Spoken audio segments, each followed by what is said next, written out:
Well, Libra, it's a new year. Happy New Year. It's January 2022, and when we look at your horoscope, we see a large number of planets here in the bottom end. This is the northern part of the horoscope. This is your domestic sphere, the family life, your mother, your genetics, your history, your family history. And the new moon takes place there on the 3rd of January. So it's showing us very early in the year.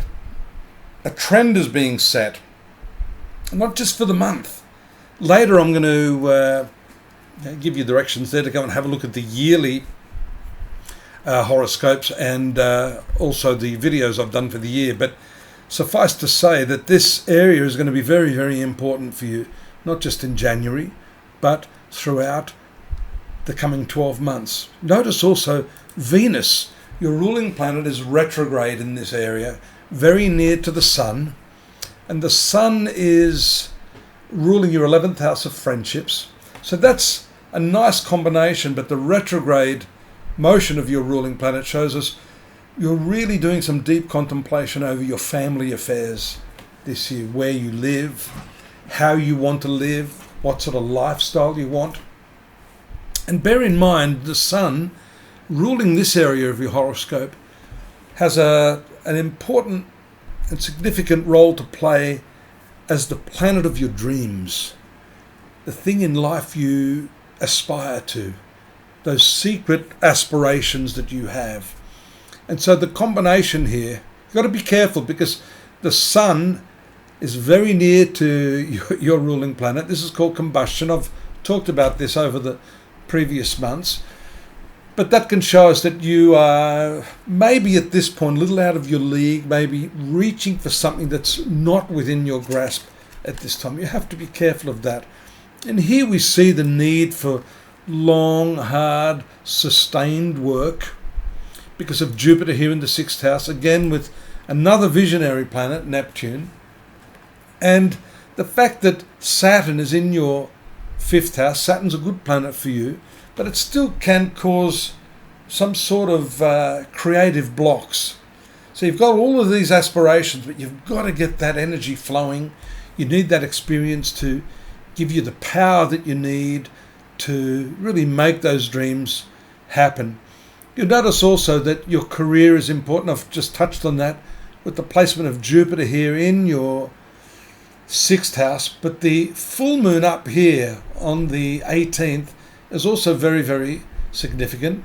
The moon is your career planet. It's not really a planet, but there it is, full in the 10th house itself, receiving the aspect of Pluto. So that's an aggressively rejuvenative element. It's an eliminative planet. It means getting rid of a lot of the obstruction that you have. And as we see at the beginning of the year with all of these planets in the 4th house, some of you at least may have some complicated emotional relationships that are probably holding you back as well. What's the cause of you not being able to achieve these goals that you want throughout the coming 12 months? You have to analyze that very, very carefully. Sun moves out on the 20th. Here we see Mercury moving back into its retrograde motion. Both of these planets cross their paths. The Sun, planet of dreams, moving into this 5th house of creativity, and then Mercury sort of pondering the past, reappraising its situation, relating to this 9th house of spirituality, another place of spirituality, your 12th house. So a lot going on down here in the lower end of your horoscope. You've got to get all that stuff right. The angles of the horoscope, Libra, the 1st, the 4th, the 7th and the 10th, are what we call the foundation of the horoscope.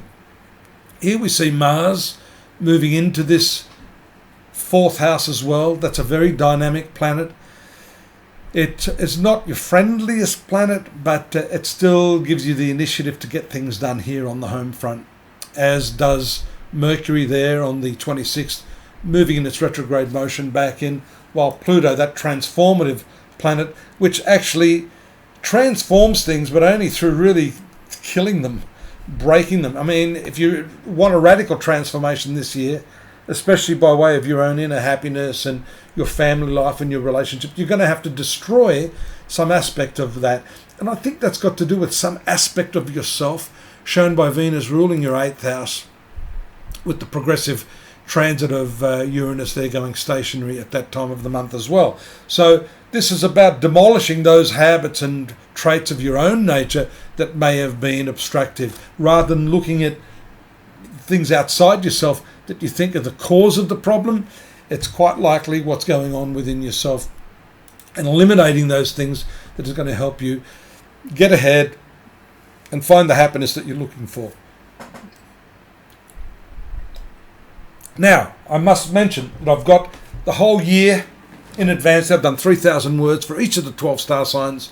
2022 in focus, a synopsis of your a general overview, your relationships, your career, your karma, all there at astrology.com.au.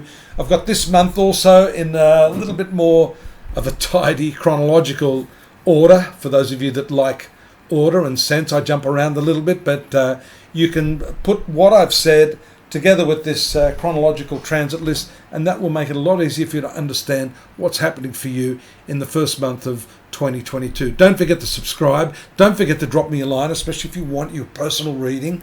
I'm going to enjoy doing that, and I'm going to tell you exactly what's happening. We're going to get into the nitty-gritty of your personal horoscope, your karma, and what you can expect in 2022, Libra. See you next month. Bye-bye now.